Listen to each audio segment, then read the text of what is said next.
A gente tem aqui, ó, só a Laura, a Marília e a Tereza, tá? Desculpa, não falo mais. Se inscrever. Não, é o desafio, é o que a gente quiser de novo. Laura, Marília e Tereza. Eu queria dizer que eu estou muito contente com o evento e muito estimulada pelos desafios. Acho que a sua fala, inclusive a última, é muito importante porque justamente falar entre os iguais é muito fácil. Tudo é você enfrentar as pessoas que não conhecem, discordam e procurar sensibilizá-las e convencê-las e modificar essa situação, né?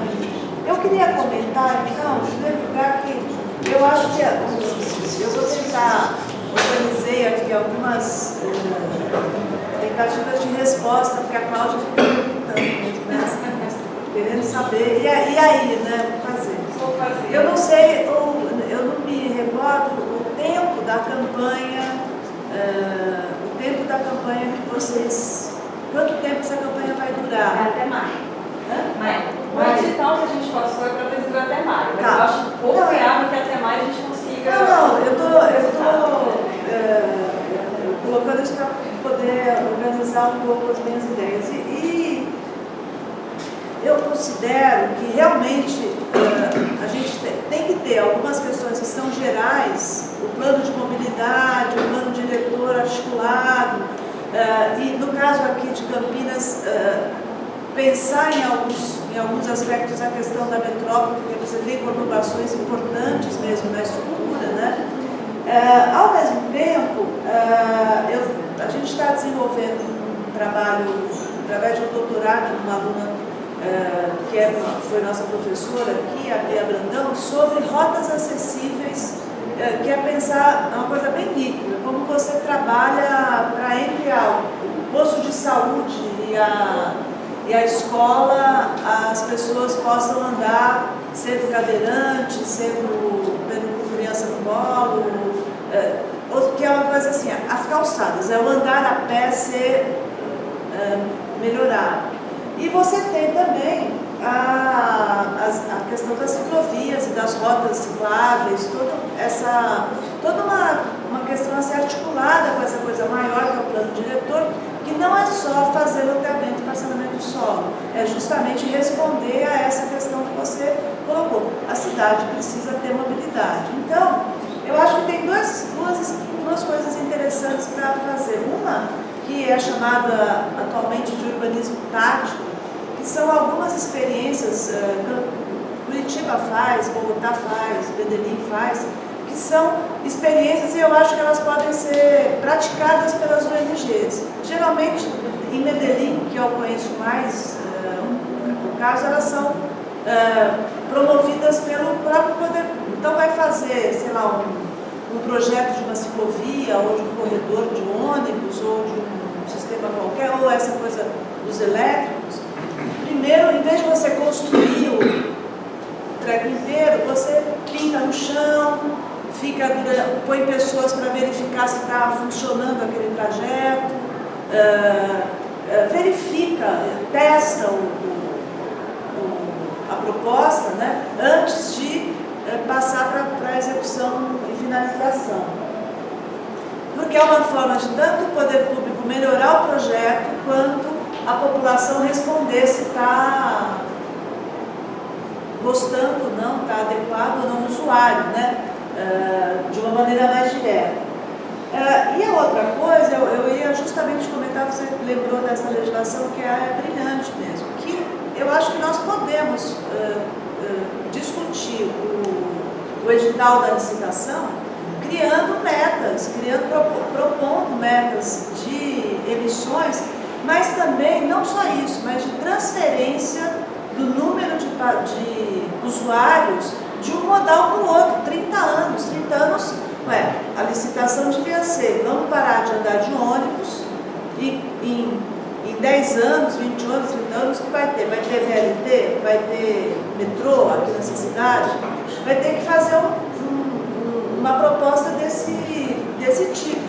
E trabalhar essa proposta não de uma maneira genérica, mas a partir de polos geradores de tráfego especialmente as escolas, as universidades, que são pontos de concentração de emprego, porque é onde o fluxo acontece, né? E eu acho que trabalhar esse urbanismo tático com as escolas públicas, com os edifícios públicos, porque é onde você vai poder sensibilizar a população que está mais longe do conhecimento, da informação e da experiência de discutir com o político, né, vamos dizer. Então eu acho que são coisas que a gente poderia tentar daí ajudar. E eu acho que o Demamor lembrou uma coisa muito boa, que nós podemos, é lógico que aí não é para maio, mas a nossa universidade tem uma prática muito grande de fazer projetos de pesquisa e extensão com ONGs, a gente trabalha muito menos com empresas aqui e muito mais com a sociedade civil para pesquisa e extensão. Então, é possível até que algumas coisas possam caminhar mais longo prazo, né? Eu quero ser o chato aqui, mas eu acho que tudo isso que vocês falaram, eu concordo plenamente, eu acho estritamente necessário, só que eu acho que não é suficiente. Isso também. Obrigada, Laura. Marília?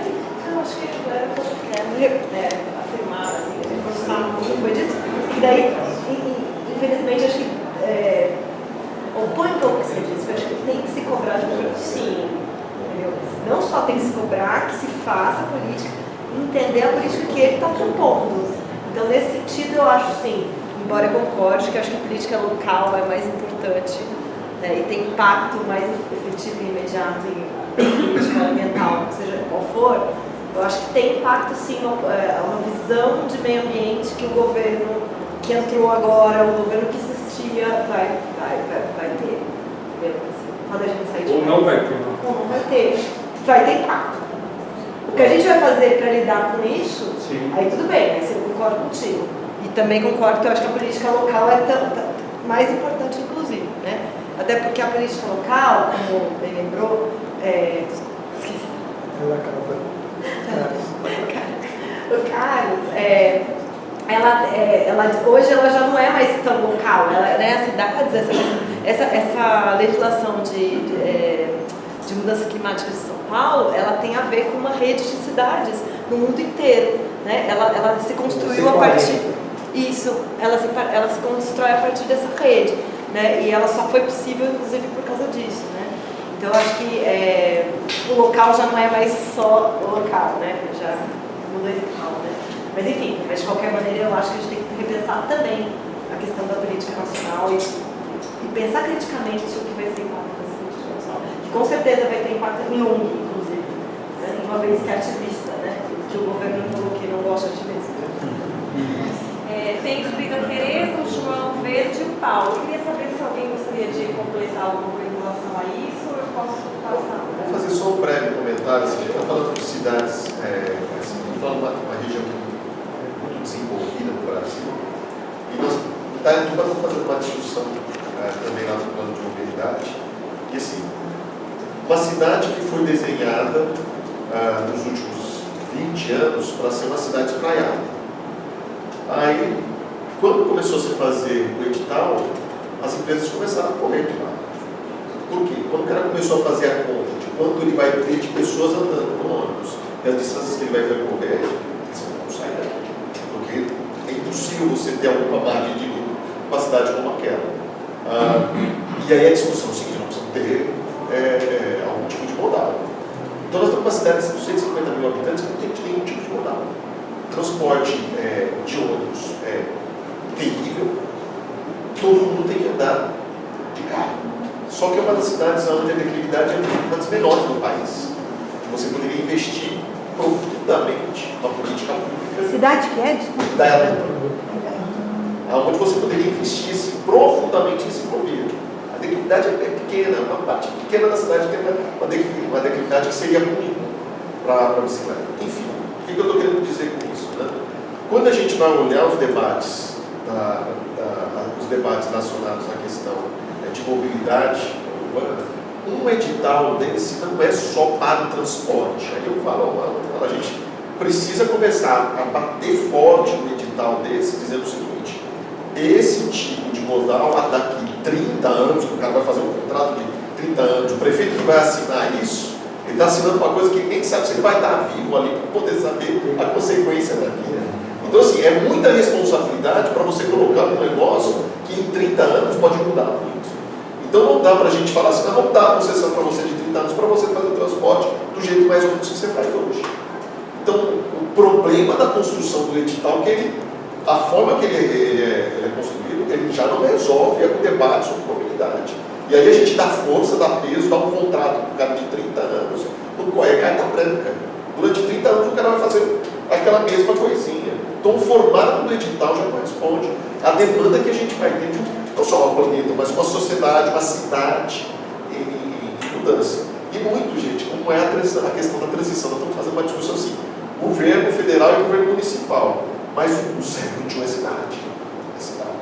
Se a gente não começar a pensar como a gente discute coisas de 30 anos, dando poder, a forma de construção de edital hoje, assim, ela não responde à demanda de uma sociedade que tem transformação. Tereza? Bom, acho que deve estar mais ou menos, né? Eu vou, na realidade, só dar um pitaco no assunto aí. Esse BYD aí que a turma fala, né? Que eu acho bem complicado, porque o acordo dele com o poder público, com essa empresa, ela veio para cá e se instalou num lugar proibido. A gente estava no CNDU, tem tudo documentado disso. Inclusive o CNDU também aprovou a lei. Ele foi para um lugar que não podia. E mudou-se a lei para ele poder se instalar. Então, assim, uma firma que já entra assim, que chance que tem de resolver alguma coisa legal para todo mundo? Eu tenho minhas dúvidas. Então, a minha sugestão era só essa daí. João Paulo e Eric. Eu? Hã?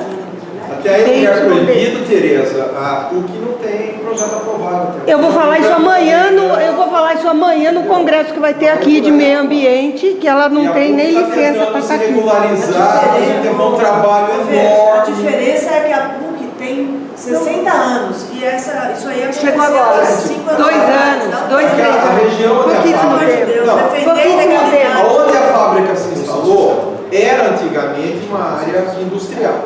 Depois teve uma lei para fazer um plano do terminal intermodal de transporte, mudaram o zoneamento lá na década de 80 para fazer esse terminal intermodal, que acabou não dando certo. Aqueles barracões estavam todos os lugares, tudo abandonado. Veio uma empresa para Campinas, para dar emprego, para produzir. Se queria se instalar aqui, como muitas vieram querendo se instalar aqui, por exemplo, a Motorola queria se instalar aqui, foi se instalar em Jaguariúna, a outra queria se vai para Sumaré, a outra vai para Vinhedo. Campinas, o custo Campinas é enorme para uma empresa se instalar aqui. E vai todo mundo se instalar no entorno de Campinas, fazer uso da Campinas, do aeroporto, do sistema viário, etc, etc, e Campinas não ganha. É isso que está acontecendo. Agora, talvez esse modal vai botar YD, não sei o quê. Gente, vai vir o ônibus elétrico, nós temos que dar parabéns. Agora, talvez não fechar só com essa empresa. A coisa poder ser aberta para vir outras empresas de hidrogênio, de gás natural, de elétrico de outra maneira. Eu acho que temos que ir por aí. Eu acho que a questão não é só municipal, a questão tem que ser regional, tem que ser metropolitana, como a questão da água, a questão do lixo, a questão do esgoto. É um absurdo Hortolândia ter uma ferrovia e o pessoal está andando naquela avenida Alix da Cunha, com ônibus cruzando de um lado para o outro, uma avenida perigosíssima. E nós temos uma ferrovia parada ali que poderia estar fazendo transporte público desde Vinhedo até Americana, interligando toda a região metropolitana de Campinas. Como nós poderíamos usar o leito da Mogiana ligando Jaguariúna até Indaiatuba, passando por Viracopos, etc., interligando no outro eixo da região metropolitana de Campinas. A rodoviária foi feita naquele lugar justamente que é o cruzamento das duas linhas, ou das três, podemos dizer assim. Então, outra coisa, um monte de gente critica o plano diretor de Campinas, vocês sabem, né? Eu sou um defensor, eu discuti, participei de inúmeras reuniões. Dizer que não teve participação popular, não teve porque não quiseram ir. Porque, inclusive, até a conta de água vinha com um chamamento para as reuniões. Todos os lugares que teve reunião foi colocado faixa, cartazes nos ônibus. Eu peguei ônibus e cartazes no ônibus chamando para as reuniões, as audiências públicas. Agora, o que traz esse plano diretor? Traz assim, o adensamento da cidade, a verticalização, a questão do uso misto, de você ter mais empregos, distribuir mais empregos na cidade. Porque a gente fala caminhar pela cidade, mas se a pessoa não morar perto do emprego, não morar perto das suas necessidades básicas, ela vai continuar usando o transporte individual, porque o transporte público também está complicado. Então, é uma série de ações que tem que ser feitas. A cidade tem que ser transformada numa série. A questão da centralidade. Professor, não é possível se eu continuar com esse discurso aqui, primeiro que acho que está atrapalhando. E o plano é o mesmo plano diretor que tem uma macrozona de desenvolvimento ordenado que dá expansão urbana, quase duplica a urbana da cidade, sem plano viário, sem plano de mobilidade, sem plano de drenagem, sem drenagem. Não tem infraestrutura, então, não tem. Vamos lá. Isso ainda vai virar outra questão. Nós nunca tivemos um plano em Campinas como esse. É muito. Nunca. Ué, mas a gente não pode fazer uma porcaria numa outra porcaria.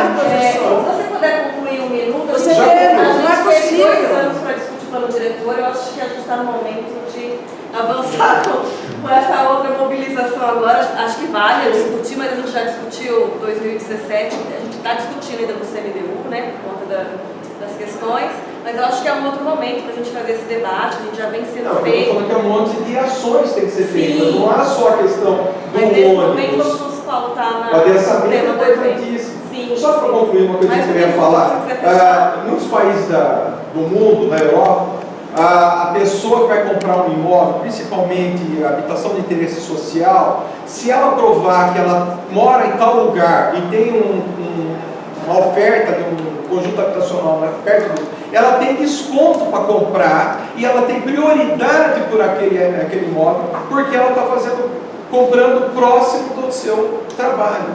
Sim. Isso é uma outra questão que também pode ser desenvolvida. Obrigada, João. Paulo, Eric e Carlos. Aí acho que a gente vai para a última fechamento. É o seguinte, primeiro, quem mora em perto dessa abolição ali, estou fazendo uma estação de transferência. Eu estava aqui pensando, eu já espero que essa estação de transferência vai ser uma coisa útil, não é só um ponto bonito ali, por quê? A ideia que eu fiz até um desenho aqui, que seria, se faz ali no centro do Zé Paulo, por exemplo, é muito bom. Estou fazendo o carro também, que é muito bom, você vê 5, 10, 15 anos para o mesmo ponto, uma desorganização. Aí você vê pouca pessoa no outro ponto. Qual seria a ideia dessa transferência? Você tem rapidinho. Que os ônibus vêm, vários bairros, entram, para ali, as pessoas embarcam, pegam um ônibus articulado que vai até o centro. Aí nesse aí você organizar o transporte, né? Então assim, tipo, é uma ideia que eu esperando que ajuda a organizar o transporte, trânsito, isso ajuda, né? Beleza. E seria como é o papel dos terminais, né? Beleza. Aí tá, eu queria falar, pedido sobre da área branca, né? Que prevê a estação dos ônibus, que é 15% no centro. Duvido que isso vai ter prática, por quê? Não que eu não estou torcendo contra, eu estou em favor, porque no Brasil isso tem prática. Os empresários vão alegar que vão reclamar, assim, passa 1 ano, 2 anos pegando estação nova, tudo é maravilha. Aí depois os empresários vão reclamar que o custo está muito caro, né, que está dando prejuízo, não sei o quê. Aí vai dar pressão no poder público, depende de que for o governo. Aí o governo, para atender o interesse deles, tá bom, então você pode votar com os ônibus mais baratos, aqueles ônibus ruinzinhos, aqueles ônibus, né, que é mais barato. Hoje na mentalidade do Brasil só pensa que é barato, né, não importa a poluição, tá. Aí tá, o pessoal falou de Medellín, né? Eu estava vendo um vídeo lá em Medellín, o Bogotá está investindo no BRT, toda cidade investindo no BRT também. Teve uma outra cidade que investiu em VLP. A diferença qual é? Ele é um pouco inferior ao VLT e um pouco superior ao BRT. O ferro é no meio, elétrico, subpneu. O Brasil não tem nenhum modal desse. Tá, beleza. Aí tá, o Porto Maravilha no Rio é um exemplo. O Porto Maravilha, lá no Rio de Janeiro. Ele já dá esse exemplo para o país todo, é uma vitrine também, né? Como Curitiba, por exemplo, é uma vitrine para o Brasil, questão de mobilidade. Então o Porto Maravilha pode mostrar que no centro você pode reorganizar. Você tirou um número de linha de ônibus que se colocou do VLT, os BRT chegam no Rio, ali no Rio, os metrô. Então o VLT ele pega essas pessoas e vai distribuir mais pessoas mais locais. Isso tira um número de carro na rua, demorando a perimetral, né? E esse muito prédio antigo, beleza. Fala do transporte metropolitano. Até hoje está incompleto, nunca foi terminado aquele corredor metropolitano também. Os casos são tão ruins, nem trem nunca vai vir aqui, nem o próprio corredor de ônibus que prevê ligação Santa Bárbara até ali que está aqui em Campinas, não está completo, né? E sobre esse trem metropolitano, é uma parte... Também Alckmin, você quer o quê? Hã? Alckmin, você quer o quê? Vai acabar o quê? Não acabar nada. Deus que me livre. Tá. Seria de transição democrática. Mas se o governo não vai fazer intensidades. E o plano dele não tem a ver, ele falou, todo mundo falando, né, tem a ver também com questão de transporte público, organização. A gente fez uma lista aqui também. Bom, eu trago um pouco da experiência, sou da área da educação também, estou em formação como professor, e eu quero ressaltar a importância da gente trabalhar a educação nesse critério de transformação mesmo, porque a gente não consegue simplesmente cobrar alguma coisa que a gente não ensinou. Então é muito difícil você cobrar um senso de sustentabilidade ou uma mudança prática quando a pessoa não tem educação. Também é difícil cobrar quando a pessoa não tem uma questão financeira também para poder fazer essa transformação. Mas também eu vejo que a gente está num processo de avanço de conhecimento também. Está sendo muito mais falado sobre sustentabilidade do que tempos atrás. Então, ao mesmo tempo que tem o retrocesso batendo na nossa porta, tem o avanço já vindo também. Então, a gente tem que aproveitar isso e trabalhar na base. A base é o povo, a base é... Então, você vai trabalhar com um público que é um ciclista, você pergunta para o ciclista como é. Você vai trabalhar com quem anda de ônibus, você pergunta para quem anda de ônibus como é. Então, você tem que trabalhar com a base. Quem é essa base? A importância do intermodal, né? Hoje eu vim de bicicleta, eu estou uma bicicleta dobrável aqui. Eu posso voltar de ônibus, se eu quiser. Ou posso voltar de bicicleta. Então a gente tem que começar a pensar como a gente pode facilitar esse avanço da sustentabilidade. Eu acho que um dos caminhos é o intermodal. A gente consegue trazer vários, como o last mile que está sendo feito aqui na cidade, né? Então você vem do bairro e coloca no ônibus. É um dos caminhos para se fazer. Então a vontade política, ela é essencial, e eu acho que não é falácia você dizer que tudo é vontade política, né? É uma verdade, porque você pode, por exemplo, trabalhar com acalmamento de tráfego, que tem um custo muito mais baixo do que você construir corredores de ônibus ou fazer outras intervenções que demandam mais dinheiro, como ciclovias, que demandam sim um gasto maior. Então você pode fazer, acho que foi você que falou, das faixas, né? Você pode pintar. Em São Paulo são feitas faixas para pedestres, são faixas verdes na rua. Então você delimita um espaço para o pedestre se acostumar com aquilo. Deu certo? Aí sim se aumenta a calçada. Então você tem propostas de se fazer, né? E como você falou também da desobediência civil, né? Eu achei interessante, mas é uma coisa real e que promoveu transformações no mundo que a gente está. Na Holanda aconteceu isso. A Holanda hoje tem uma mobilidade ativa super desenvolvida, especialmente pelas bicicletas, por conta de um movimento na crise do petróleo que aconteceu lá, acho que na década de 70, não tem informação muito clara, mas foi uma crise do petróleo muito grande e as pessoas foram abandonando os carros de uma forma muito natural. Mas a gente também não pode falar que isso não é cultural também. Então a gente tem que pensar nessas coisas, criar uma cultura e aí sim incentivar políticas públicas de uma maneira que a gente consiga dentro da nossa economia, né? Tem jeito, a gente tem que pensar na prática agora.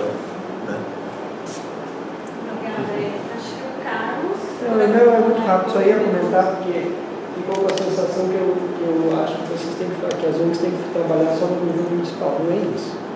Aí, assim como está aqui o Instituto de Saúde e Sustentabilidade, que trabalha inclusive com pautas nacionais. Mas é que para vocês, que é uma ONG Minha Campinas de mobilização de pessoas, não faz muito sentido você trabalhar com pauta de PROCONV de política energética do país. Só isso que eu quis colocar. A questão metropolitana é fundamental, mas por que eu falo dessa questão municipal? Porque a gente sabe que a administração metropolitana, elas são muito ruins, os instrumentos metropolitanos são muito ruins, porque eles são centralizados basicamente no palácio do governo. Não existem administrações metropolitanas. Então, quem puxa, acaba puxando essa discussão são os municípios que normalmente são maiores dentro das áreas metropolitanas e conseguem se articular e que tem os problemas mais graves de mobilidade, que no caso é Campinas. Então, é só para deixar claro isso, né, que não é, eu não estou em nenhum momento dizendo que vocês têm que deixar, abandonar as pautas, é só como sugestão. Né? Sim. A gente tem uma questão de horário, claro, a gente poderia continuar com isso, mas eu já queria ir finalizando para a gente poder encerrar, pela questão do tempo mesmo. Queria então já vou abrir aqui o agradecimento a todos vocês que sentaram, de estar aqui essa noite contribuindo para o debate. A gente sai daqui com certeza com muito mais informação do que a gente chegou hoje aqui. Eu vou dar um tempinho para quem quiser falar alguma coisa, mas finalizando mesmo, de 1 minuto. E se o Instituto de Saúde e Seguridade quiser, eu dou um tempo de 3 minutos, porque eu queria saber se poluição mata mesmo. Porque a gente escreveu isso lá no evento, que poluição mata mais de trânsito, e as pessoas comentaram, né? Poluição não mata. Não, poluição não mata mais de trânsito e tal. Então, assim, se vocês conseguirem falar, poluição mata, a gente, né, vai morrer de poluição. Então, tem essa questão da saúde que a gente não conseguiu discutir. E aí já vou fazer meio que o fechamento da fala de vocês mesmo e agradecer a presença aí de todo mundo que está aqui até agora, nesse debate, que para nós é muito importante, porque isso aqui é uma aula que a gente não teria, né, sem a presença de todo mundo aqui contribuindo para o debate. E a gente vai manter vocês informados, provavelmente a gente volta com isso em fevereiro, vocês vão ver aí o que vai sair disso tudo, mas a gente também quer engajar. A gente está falando de engajamento, então a gente queria muito construir um grupo de pessoas dispostas a agirem com a gente, a sentar, a pensar, ajudar a construir, a participar de reuniões. A gente tem várias ações online, mas a gente precisa de gente presencialmente, às vezes, para fazer as coisas mesmo. E aí fica o convite de estar mais junto. A gente vai mandar um convite depois, como vocês podem contribuir, mas seria fundamental ter o apoio da sociedade, né? Todo mundo está aqui, antes de ser qualquer coisa, é a sociedade civil. Então, já faço o convite para continuar. E para quem não assinou a lista, que eu acho que são só vocês 3, tem aqui o e-mail e o WhatsApp, tá? Para a gente mandar para vocês ficarem sabendo. Por favor. Vocês têm caneta? Então, acho que a gente pode começar assim. Eu queria só rapidamente agradecer, né, tanto Minha Campinas como vocês todos que estão aqui, porque eu aprendi muito aqui também. Então foi uma troca, eu acho, bastante bacana, né? E esse movimento plural de saber ouvir, né? E podemos concordar ou discordar, mas nós estamos todo mundo querendo, né, ir na mesma direção. Então, né, queremos o melhor para o ambiente, o melhor para as pessoas. Então é um momento muito rico. Então eu queria só agradecer, né, essa oportunidade, que eu consegui aprender bastante aqui também hoje. Eu gostaria de agradecer esse convite que foi feito para nós, agradecer assim, o espaço para nós que estamos aí girando no país. Vocês não fazem ideia o quanto isto é significativo, quanto nós precisamos de mais espaços como esse, precisamos aprender a divulgar mais esses espaços, a promover, a incentivar, a criar mais reuniões como essas, porque ela não é só uma discussão. Ela faz uma coisa que é muito importante, ela cria vínculos. E a partir desses vínculos a gente começa a fazer construções. Então assim, nós precisamos ter uma sociedade que seja mais vinculada. E assim, essas oportunidades são fantásticas. Então, para mim, é sempre uma experiência não só de aprendizado, mas no final a gente começa a conhecer mais pessoas, falar, nós não estamos sozinhos, nós não estamos sozinhos. Estamos encontrando mais gente, estamos encontrando mais gente. E o momento, isso vai virar. Pode demorar, mas vai virar. Então, eu queria muito agradecer a vocês. Muito obrigado. Fiquei muito feliz de estar aqui com vocês, conhecer o grupo, a gente pensar em começar a fazer isso em outras cidades aqui da região, porque no final é a região metropolitana que vai ser discutida. Então, eu queria agradecer muito, obrigado. Já conta para a rocha. Com certeza, isso com certeza. A gente também se ajuda desse convite, é importante ter espaços que a gente possa discutir essas problemáticas, né? E respondendo à questão, a gente vai falar que sim, né? Porque a inalação, né, respirar poluído causa problemas de saúde, como infarto, AVCs. Então, isso são coisas que podem levar à morte, então a gente pode tratar isso tudo. Então, só no estado de São Paulo, a morte causada por essas doenças chega a ser 2 vezes maiores do que a acidente de carro, por exemplo. Então, é bastante importante. Tem-se uma percepção de que não mata. Muitas pessoas questionam o próprio resultado das pesquisas. Tipo, você falar que uma pessoa morreu de câncer de bexiga, você falar que isso foi a poluição que causou, é controverso, mas existe pesquisa empírica, pesquisa científica com base empírica que comprova as correlações, né? Então, a quantidade de pessoas que vão ter câncer de bexiga e câncer de pulmão são 2 tipos de câncer muito associados à poluição.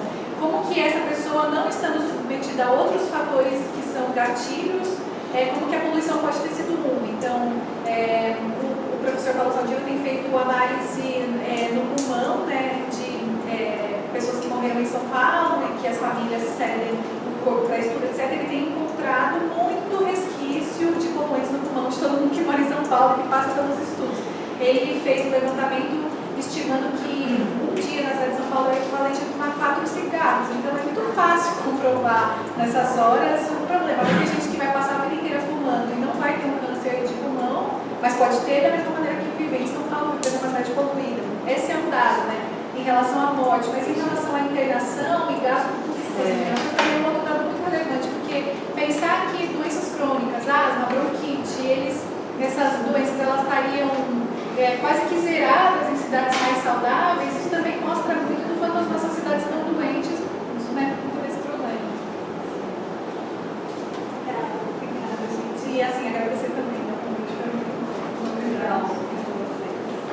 Eu também agradeço ao mundo por existir também, porque eu não conhecia, eu achei que é fundamental, né, seja para questões ambientais, seja para questão de participação política, ponto. Isso já é mais que me coloca à disposição para qualquer tipo de... E também quero saber o resultado. Depois dos ligamentos, que essa é a mais importante.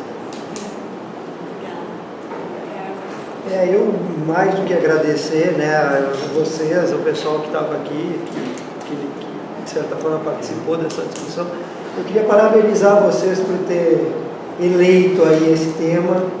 Eu acho que ele é um tema muito importante, eu acho que ele é um tema de primeira ordem nas questões das cidades. Acho que isso aqui não é exatamente um caráter de aula, eu acho que esse é um tema muito, muito grande, mas eu queria me deixar à disposição, não eu, né, eu não falo por mim, falo por nós, porque nós somos uma equipe, né, e a gente puder contribuir, nós estamos absolutamente à disposição. Resguardadas as nossas limitações de agenda e de distância, porque a equipe mais, digamos assim, especializada em poluição do ar fica em São Paulo, então, mas nos convidando e quando tiver eventos a gente puder, a gente vem. A gente pode falar de qualquer forma, meu e-mail está aí, qualquer pessoa que tiver dúvida, né? Teve perguntas que me deu coceira de responder, a da termoelétrica diesel, a questão do Dieselgate, mas que não dava, porque realmente senão a gente acaba... Acho que é importante que todo mundo participe, mas de qualquer forma meu e-mail está aí, quem quiser discutir, a gente está à disposição. Bom, obrigada, boa noite, um bom fim de noite para vocês, bom descanso e acompanhem lá a gente, né, miacampinas.org.br, a gente vai provavelmente falar disso, talvez não nesse ano, que a gente está meio que planejando o que vai ser, mas para o ano que vem mais de novo, falando de poluição do ar e redução do diesel no transporte público coletivo. Espero ter muito sucesso. Obrigada.